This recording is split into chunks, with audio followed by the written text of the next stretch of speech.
So I've not really done a lot of work on the layout this week. I've been doing a lot of kits.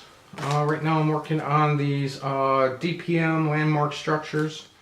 Good morning. So I have a new N-scale kit here. It's by Blair Line. It's called the Drive-In Theater. It's meant to be a backdrop sort of kit, and that's how I'm going to use it. And we have some decals here for movies that you would find at the drive-in. Next up here is an instruction manual, and it comes into, looks like 8.5 by 11 sheets. And let's look at the sheets. They're pretty good diagram on there. It also gives you different suggestions on how to set it up as a backdrop down here. That's pretty cool. I already have an idea how I'm going to do it, so I won't really need that. Let's just take a look at the contents of what we get here. And let's slide it open. And we get some, like, these are kind of like plasticky pieces. They're already painted colors. We get 3 of these. I'm not sure if you see that with the angle of my camera today. Then we have 1, 2, 3, 4 of these wooden kind of square rods.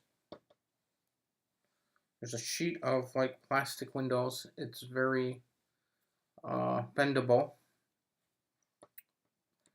There's a wooden part, which I believe is for the sign. It is made out of wood. It's pretty strong. We get another piece of this plastic material. It's got a blemish on it.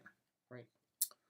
I believe this here is for our little stand that you get your tickets at. So get a sheet there with a smaller piece for a door. I believe this is the backing for the drive-in. I think what happens, and I'm not 100% certain without reading instructions, but I believe somehow you glue this to this big piece. And then finally, we get the little drive-in thing. Again, it's in wood, laser cut. Since I'm doing the late 50s, I'm going to be just using these ones here, the Blob and the Thunderbird. I have painted this sort of a dark grayish color, so if you see if you can see that. And I have popped off one of the supports. Kind of dirty right now. It's pretty small. Pretty sure you can't see that. I'm going to put them on these this white piece of paper here, so hopefully you can see that. Right here are the pieces for that. And then, oops, here's the little drive-in sign. I painted that white.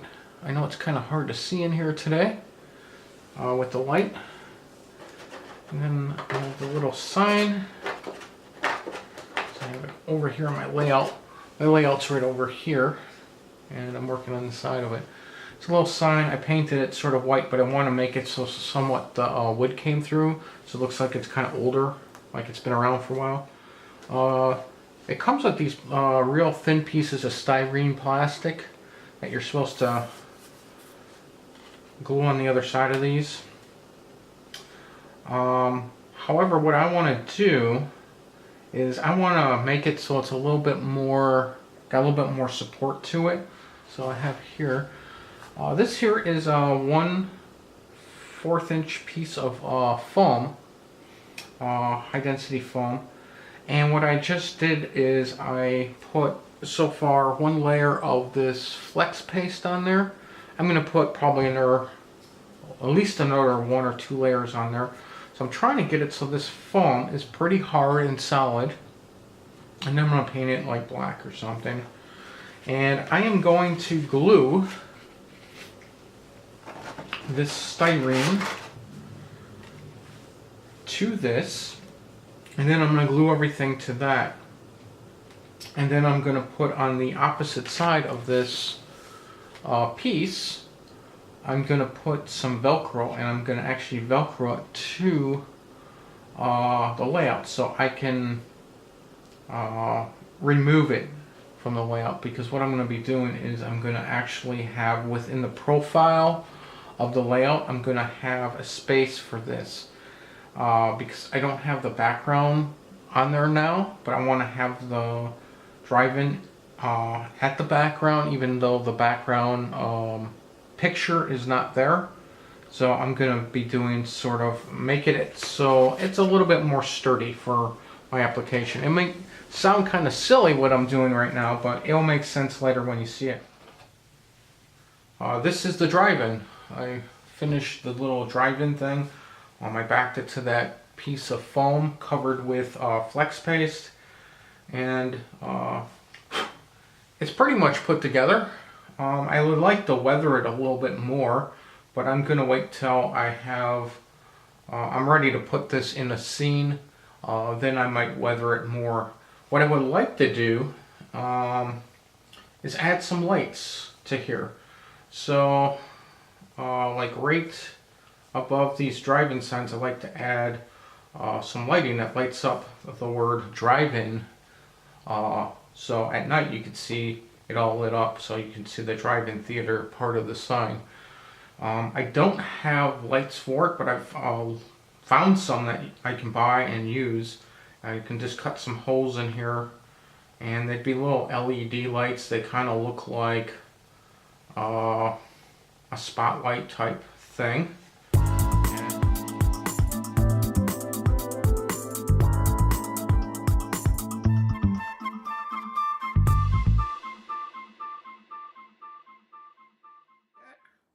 And today we're going to look at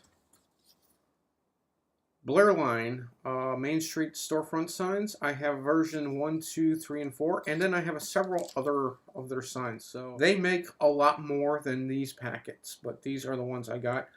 Some of the main reasons I got these were I have several buildings that have really bad decals or have no decals. Some of these are like these Walthers Cornerstone kits. Like, this is a fantastic looking building, painted it all up, put it together. Looks great. I don't have any signage for it because the signage it came with was, number one, it was a repair shop, but it also looks stupid. I also got this other Walthers one that I'm still got to paint up a little bit more. I think it's called the Merchants 2. I'm not 100% that's what it's called.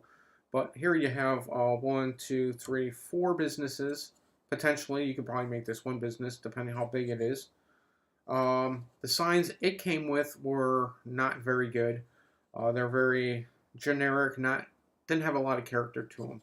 Didn't really fit into my layout. And then there's stuff like, these are some other kits I have that, this is a feed and seed. Really nice detail. I love these landmark structures by Woodland Scenics. The level of detail on these kits compared to the Walthers kits are awesome. But I already have a feed and seed. So I want to make this into a hardware shop because the details look like they could fit a hardware shop. So that's another one. And then finally I have this one. I love this little kit, and it has a barber pole on the building, which is one of the main reasons I got it, because I want a barber shop. But it's supposed to be actually 3 businesses. It shows a bookshop, a candy shop, and a lawyer's office with a barber's pole. Like, where is the barber shop or the barber signs? It doesn't have any with it. So within all these kits, there is a thing for a barbershop. I would actually like to make this a newsstand in the back, and maybe something like a pool hall or a tavern or something else upstairs. And all these signs have that possibility. One reason I'm showing these off is I would have loved to see these signs myself before I bought them. There are some pictures on the internet, but they have watermarking over them, so you can't really see what they are. And the quality of these are fantastic. They're just fantastic. And they have a lot of different businesses for these different ones. So the 2 that I just showed you are called Main Street Storefront Signs. They are the original ones. These are now called Main Street 2 Storefront Signs. I'll keep some of them in the packages, so hopefully you can still see the detail through them, but you can see that there's a number of stuff. There is a newsstand in there, motel, furniture, tattoo parlors, camera shops, laundromats. I'm just saying a couple of them, as you can see them. You got a 5 and dime, drug shops, YMCA, Bakery was in that one even. This one here is called Main Street Signs 3. I have this one open, so I'll just pull them out. Look at that. I got the Relax Drugs is one of the main things. I want to make the Torque building a drugstore. So that was one of the main reasons I got this shape. But you can see some of the other things on here. And here is a barbershop sign. It's meant to be back to back. They do have several of these signs here. They're meant to be cut out and put back to back. So you can see that there are duplicates for doing that. These ones here look like the best signs. Right here, the level of quality on Storefront Signs number 4 is awesome. Take a look at that. A lot of back-to-back signs here. Carl's Photo. You get Carl's Barbershop. You get a masseuse. You get a hardware store back-to-back. This Crosby is a radio and appliance shop. And then here's the back of that one. Look at the level of detail. Look at Pat's Bicycle Shop there. You get drug shops. Down here you have auto service and you get a bank signs. Oh, they're just the level of detail. And then some of the ones that maybe you can't see underneath here, you get a plumbing and a shoe shop too. Oh, I just love the detail of these. And they're printed on plastic. These ones here are called business and porcelain signs. These ones look really good too. They look like, yeah, they would be like a porcelain sign for businesses. And then here are the restaurant signs. Oh, these look really good too. Look at that. Look at the level of detail in there. That's fantastic. And one main reason I got it was for this coffee shop. Oh, my hands are all white. That could only mean really one thing. Plaster. That's right. This week, I'm doing a lot of plaster cloth with the layout.